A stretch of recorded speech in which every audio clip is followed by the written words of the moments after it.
안녕하세요. 아주 특별한 분을 모셨는데요. 정말 멀리서 오셨다 그래요. 한번 만나보겠습니다. 안녕하세요, 교수님. 예, 안녕하세요.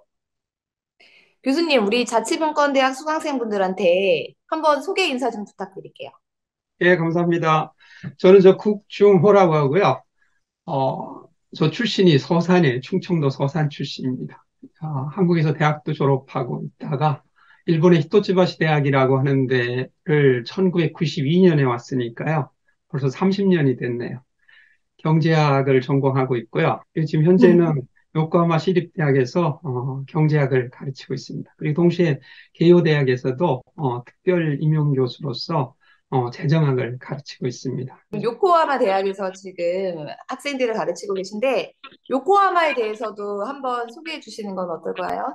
그 한국에서 상당 분들이 알고 계신 노래가 있을 거예요. 예, 블루라이트 요코하마라는 노래가 있어요. 연세 드신 분들은 되게 알아요. 젊으신 분들 모르고.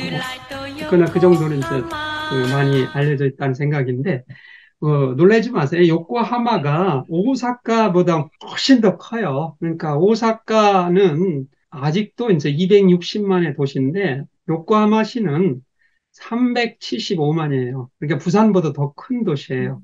그러니까 동경 바로 밑에 이제 위치하고요. 가나가와 현이라고 있어요. 예, 경기도하고 이제 자매를 맺어 있는 그런 현인데, 그 동경도 바로 밑에 이제 가나가 현이 있고, 가나가 현 내에 요코하마시가 위치해 있는데, 시를 정령 지정 도시라고 해요. 정부령, 그러니까 내각부령에서 특별히 이제 지정을 하는데, 그 이유는 그 광역자치단체에서 할 수 있는 기능을 많이 부여를 하는 것이죠. 그러니까 요코하마시다 그러면은 이제 이미지가 어떤 식으로 한국에서 모르겠는데요.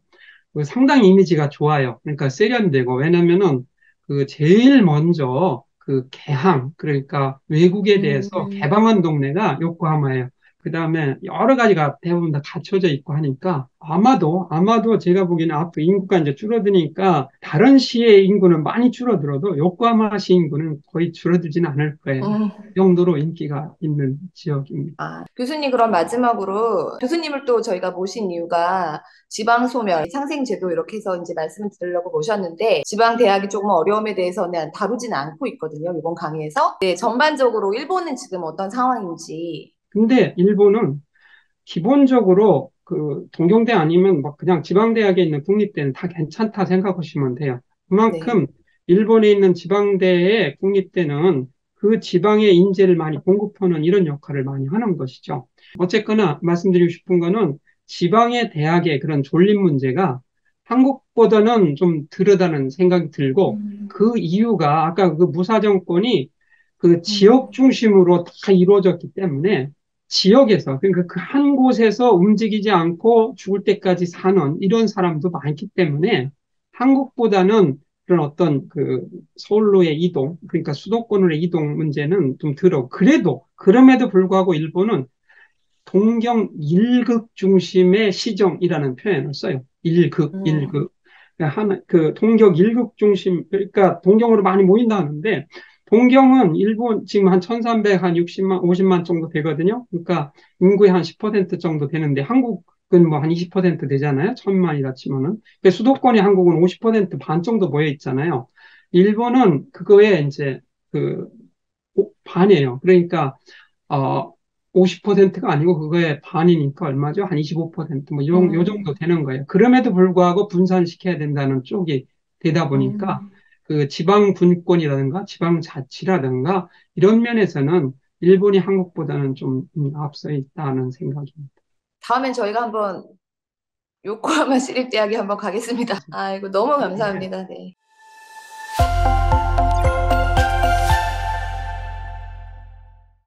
오늘 말씀드릴 것은 일본 지방창생 제도가 어떻게 시작되었고요. 그리고 성과가 어땠는지를 말씀드리도록 하겠습니다. 지역 경제의 활성화를 시켜야 되느냐, 이 문제가 상당히 크지 않습니까? 근데 일본에서도 마찬가지입니다. 그러니까 지역 경제의 그 대책을 생각을 하면서 지역 경제 고용이라든가 그다음에 저출산 문제, 특히 인구가 감소하고 있는 가운데 그걸 어떻게 대처하느냐 하는 문제가 컸죠. 일본에서는 그러니까 부처별, 그 제도별, 그 종적인 칸막이 제도가 상당히 심각하다고 봤던 거고요. 그다음 전국 일률적으로 지방장생 제도를 실시한다. 이것도 별로 바람직하지 않다고 봐셨죠. 그리고 이제 무작정 그 돈만 주는 것은 좋지 않다 하니까 그 지역의 특성을 살려서 어떻게 그 지역 경제를 살리고 또 사람들이 많이 유입될 수 있도록 하는가 이것이 이제 중요해졌다고 하겠습니다. 2012년 말부터 이제 제2차 아베 정권이 시작하면서 2013년 3월부터 그 본격적인 아베노믹스를 실시하는데 그때 이제 아베노믹스에서 대담한 금융 완화, 그다음에 기동적인 재정 출동, 또 민간의 투자를 환기시키는 어, 성장 전략, 이 세 가지를 내세웠죠. 근데 이 지방 창생 제도는 그 중에서도 그 세 번째와 관련이 있다고 하겠습니다. 그 창생제도 그 배경을 보면은요, 2013년 3월 달에 있었는데요. 그때 그 일본의 경제정책 전체를 디자인하는 경제재정자문회의라고 있습니다. 여기에서 이제 아베 총리가 지방경제 대책을 지시를 하게 돼요. 그러면서 그 지방의 그 경제가 어떤지 그 실정 파악을 해야 된다. 이렇게 얘기를 하는 것이고요. 그리고 이제 또 지식인 간담회를 실시하면서 그 세계화가 진전되는데 지방 산업이 상당히 그 약화되니까 그 지방 산업을 어떻게 그 활성화시키느냐 이 문제가 또 대두된 거죠. 그리고 또 이제 아베노믹스에서 그 엔화를 많이 그 저하 그러니까 엔화 약세가 되는 것이죠. 그렇게 되면은 수입품 가격이 비싸지거든요. 그럼 또 이제 그 지역 중소기업들이 이제 수입이 악화되고 이러니까 지역 간 내 그 격차도 생길 수 있죠. 왜냐면은 동경 지역은 상당히 그 기업들이 많으니까 거기에 그 지방 수입은 많이 늘어날 수 있지만은 지역에 있는 기업들은 상당히 어려울 수가 있죠. 그러니까 지역 간 격차를 좀 줄여야 된다. 이런 얘기도 있을 수 있고요. 그리고 이제 또 그 후계자 부족 문제를 어떻게 이제 해소하느냐 이런 문제가 크니까 그 사람들을 지역으로 불러올 수 있는 그런 정책을 많이 추진하도록 이렇게 이제 유도를 합니다. 실제로 지역 경제에 관한 그 지식인 간담회에서는 그런 문제를 많이 제공을 하죠. 그러니까 지역 산업의 진흥, 고용 창출, 또 인재력 강화, 그다음에 그 마을 조성이라는 표현을 써요. 그러니까 일본어로서는 그 마찌즈꾸리라는 표현인데 한국말로는 마을 조성, 지역 조성 이 정도 되거든요. 근데 일본 사람들이 그 지역에 대한 애착이 상당히 강하거든요. 그러니까 자기네들만이 아니고 NPO 법인도 같이 해가지고 또 지역의 그런 행정기관도 같이 해서 지방 창생이라는 거를 시작을 하게 됩니다. 그러면서요, 성장 전략이라고 하는 거를 그냥 그 대충 하는 것이 아니고 좀 구체화시켜라 이렇게 되니까 그 마을, 사람, 일, 이 세 가지를 내세워서 그 창생본부라는 거를 만들게 합니다. 그래서 지방 창생이라고 하지만은 실질적으로는 세 가지인 거죠. 하나가 마을 창생, 또 하나가 사람 창생, 또 하나가 일거리 창생 이렇게 되는 것이죠. 그 세 가지를 상당히 그 중시를 하면서 실제적으로 어, 아베 정권 시절에 많은 예산을 투입하게 됩니다.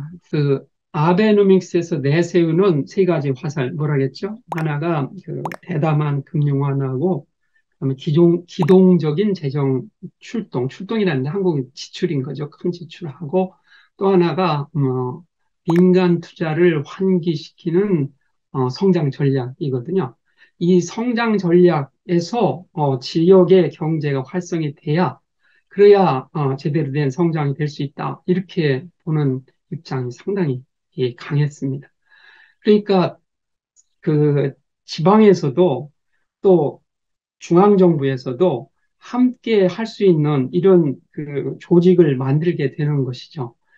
그러니까 지방 창생이라고 하지만은 내각부, 그러니까 그 중앙정부죠. 중앙정부의 그 내각부에서 일본은 그 한국과는 달리 내각 책임제입니다. 그러니까 그 내각부에서 전체의 그 교통 정리를 하게 되는 것이죠. 거기에 무엇을 만드냐면은 어 마을, 사람, 일, 창생본부를 만들게 되는 것이죠. 창생본부가 전체의 그 교통정리를 하고 그 밑에 사무국이 지방창생의 기획, 입안, 종합조정 이런 거를 함께 하는 것이죠. 그, 그 지방만이 아니고 중앙정부도 같이 나서서 함께 동반자처럼 하겠다 이렇게 되는데 그래도 그 지방 창생은 지방의 그 자주적이고 자립적인 입장에서 해야 된다는 것을 많이 강조합니다.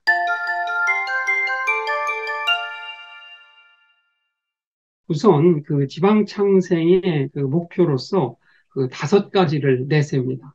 하나가 이제 자립성, 또 하나가 장래성, 또 지역성, 그다음에 직접성, 또 결과 중시 이 5가지거든요. 자립성은 그 금방 효과가 나오는 그런 대증요법이 아니고 지방 공공단체, 그다음에 민간 사업자, 개인의 그런 자립으로 이어질 수 있는 이걸 강조하는 것이 자립성이고요.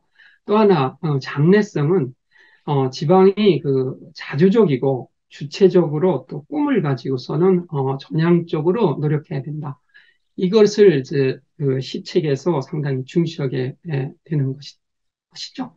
그리고 이제 지역성이 있는데 그 각 지역의 그 실태에 맞는 그러니까 전혀 맞지 않는 것을 도입하는 것이 아니고 그 실태에 맞는 시책을 지원해야 된다는 쪽으로 이제 나가는 것이죠.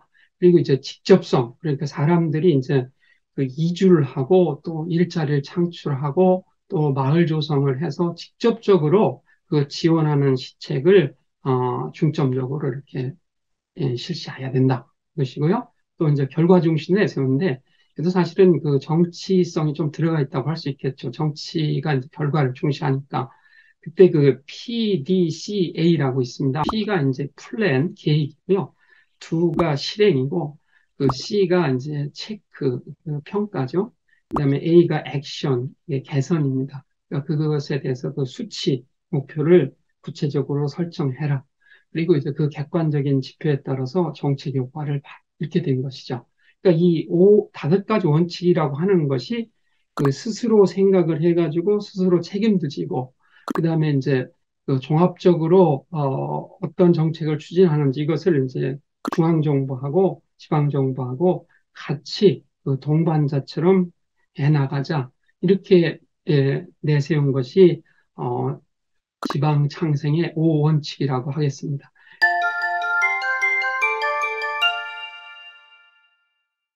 그리고 상당히 이제 중요한 것을 지금 말씀드리겠는데 우선 그 비전을 간단히 말씀드리면은 지방의 인구가 급격히 줄어들지 않습니까?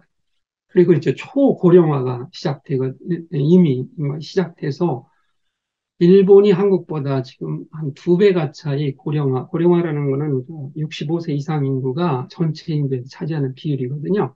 이것이 한국보다 한 2배 정도 높아요. 그러니까 그 인구 감소가 되고 또 지방에서 자꾸 다른 데로 전출해 버리면은 지방이 그 인재가 없어지잖아요. 그러니까 지속적인 사회를 갖고 나갈 수가 없는 것이죠. 그러니까 인구 감소를 극복하고 성장력을 확보해서 활력 있는 사회를 만들어야 된다. 근데 이제 그것이 하나의 그 비전으로서 내세우게 되는 것이고요. 이제 이 비전을 그 염두에 두고 4가지 이 목표를 이제 기본 목표를 세우게 됩니다.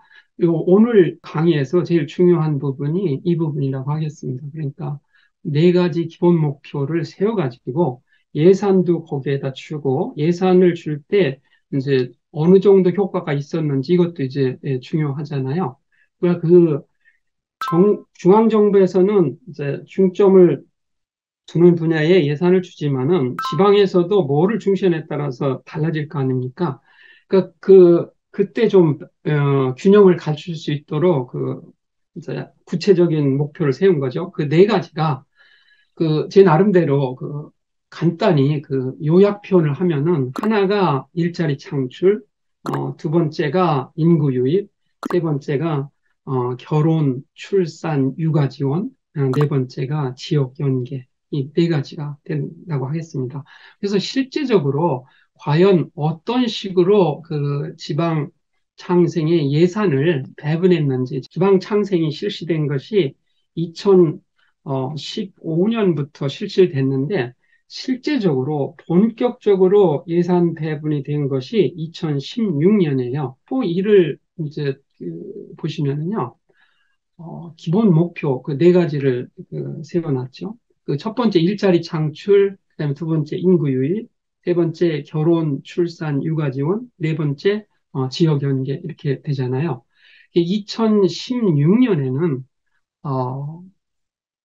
그러니까 지역 연계 쪽을 많이 강조를 했어요. 물론 지금도 제일 많이 강조합니다. 이렇게 이제 두 번째 강조하던 것이 일자리를 만들어 가지고 안심하고 이룰 수 있도록 한다는 일자리 창출이 이제 2016년에 두 번째였어요. 여기 세 번째가 이제 결혼, 출산, 육아 지원 쪽으로 이제 그런 희망을 어, 결혼, 출산, 육아의 희망을 지방이 충족시키도록 하는 거. 이것이 세 번째였고 네 번째가 이제 인구 유입이었는데 이게 예산이기 때문에 이 네 가지를 소홀히 했다는 건 아니에요. 근데 그 5년이 지나면서 그러니까 2016년에 본격적인 예산 편성하고 2021년 5년이 지나면서 이게 어떤 식으로 이게 변화가 생기냐면은 일본도 지금 심각한 것이 저출산 고령화지 않습니까? 그러니까 그 젊은 세대의 결혼, 출산, 육아 희망을 충족시키는 것. 이것이 5년이 지나면서는 두 번째로 등장해요. 엄청나게 증가를 해요. 5년 사이에 이 젊은 세대의 결혼, 육아, 출산 희망을 충족시킨다. 이쪽의 예산을 놀라지 마세요. 얼마가 증가시키냐면은 237%를 증가시켜요. 엄청난 거죠. 그러니까 그 구체적인 액수로 말씀드리면은 한 1,100억이었던 것이 3,700억 정도 되는, 거기다 공 하나 더 붙이면 되는 것이죠. 그러니까 1조였다가 이제 한 3조 7천억 정도가 되는 것이고요. 실제로 이 네 가지 예산에 대해서 어, 어떻게 되냐면은 5년 사이에 40% 이상을 증가시켜요. 근데 그럼 다른 예산도 증가되지 않느냐 이렇게 볼 수 있잖아요. 근데 그거를 제가 이제 좀 보이기 위해서 그 표 2에 주요 경제 지표도 한번 거기다 제시를 해봤어요. 그러니까 경제에서 제일 중요한 지표가 뭐냐면은 국내 총생산 GDP라든가 임금 수준이라든가 국세 수입이라든가 지방세 수입 뭐 그다음에 세출이라든가 거잖아요. 5년 사이에 얼마나 증가됐느냐 이걸 보면은 물론 약간의 증감이 있지만은 큰 차이가 없어요. 그럼에도 불구하고 지방 창생에 대한 예산을 엄청나게 증가시킨다고 하는 것은 그만큼 그 아베 정부 시절에 지방 창생에 대해서 또 뭐 지금 기시다 정부인데요. 기시다 정부도 이 면을 상당히 강조를 하고 있는 것이죠. 그러니까 한국에서도 사실은 일본이 어떤 것을 강조하면서 지방 창생을 했는지를 좀 염두에 두면서 지방 창생이라는 것을 참고로 지역 경제 부흥을 추진할 필요가 있다는 생각입니다. 그러니까 아베노믹스라고 하는 것은 엔화 약세나 아니면은 재정 적자, 그다음에 큰 국가 채무 이런 걸 안고 있는 상황에서 어떤 식으로 지방의 활성화를 추진할까 이렇게 봤을 때 지방의 자립이라는 것을 강조하면서 예산을 덜 들이고 그다음에 어떻게든지 지방에 그런 활력을 도모하려고 하는 이런 것들이 이제 보이는 것이죠.